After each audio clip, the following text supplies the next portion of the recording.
Amanda Manopo memiliki tato kecil bergambar pistol berwarna hitam tepat di bawah ketiak. Artis berusia 23 tahun itu ternyata memiliki alasan mengapa membuat tato tersebut.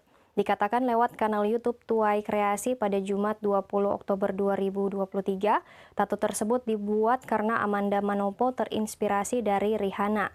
Tak banyak yang tahu ternyata Amanda Manopo sangat mengidolakan pelantun Umbrella itu. Artis yang kerap disapa Amanda itu pun mengungkapkan dirinya senang mengikuti apa yang dilakukan oleh Rihanna. Ingin meniru idola menjadi alasan Amanda Manopo membuat tato pistol itu. Ditanya usia berapa membuat tato tersebut, Amanda Manopo mengaku tak ingat pasti kapan tato itu dibuat. Namun dia memperkirakan sebelum usia 17 tahun.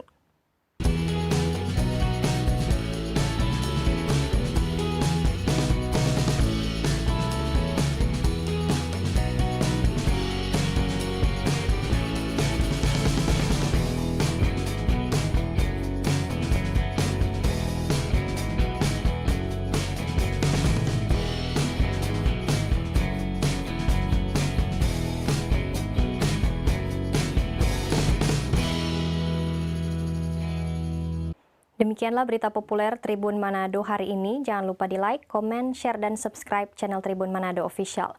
Jangan lupa juga nyalakan tombol notifikasi loncengnya agar kamu tidak ketinggalan berita-berita populer dari Tribun Manado. Saya Maureen Lumempo dan tim yang bertugas pamit undur diri dan sampai jumpa.